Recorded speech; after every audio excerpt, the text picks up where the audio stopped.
ওয়াজ মাহফিলের এই জায়গাগুলা জুকারিপানায় পরিণত করেছে। আজকে সুন্দরী আল্লাহর নাম নিয়ে নাকি তাকে দেখতে হবে, নাউযুবিল্লাহ। লাখ টাকা দিয়ে এদের ভাড়া করে দিয়ে আসে, নামের পিছনে তত বড় জিহাদি, অথচ জীবনে কোনোদিন তাকে মাঠে পাওয়া যায় না। একজন বক্তা, নাম নিচ্ছি না, 50,000 টাকা মাহফিলের সাথে কন্ট্রাক্ট, 45,000 টাকা দিয়েছে, স্টেজে ওঠার আগে 5,000 টাকা দেয় নাই, তাই বক্তব্য দিবে না। তো ইসলামের কি উপকার হবে? শরীয়তের কি উপকার হবে? 1 লাখ টাকা দিয়ে বক্তা ভাড়া করে নিয়ে এসে পুরা ওয়াজ মাহফিলে রাজনৈতিক বক্তব্য দিয়ে চলে যাচ্ছে। রাজনৈতিক বক্তব্য দিয়ে ওয়াজ মাহফিলগুলো আজকে রাজনৈতিক মঞ্চ বানিয়ে এই সম্মানের জায়গা, মর্যাদার জায়গাটা আজকে আমাদের সমাজের আলেম ওলামারা নষ্ট করে ফেলতেছে।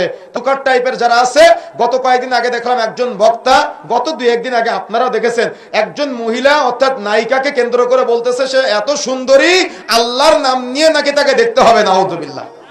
এই সমস্ত জাহালাত আপনাদের মাঝে আছে, লাখ টাকা দিয়ে এদের ভাড়া করে দিয়ে আসেন।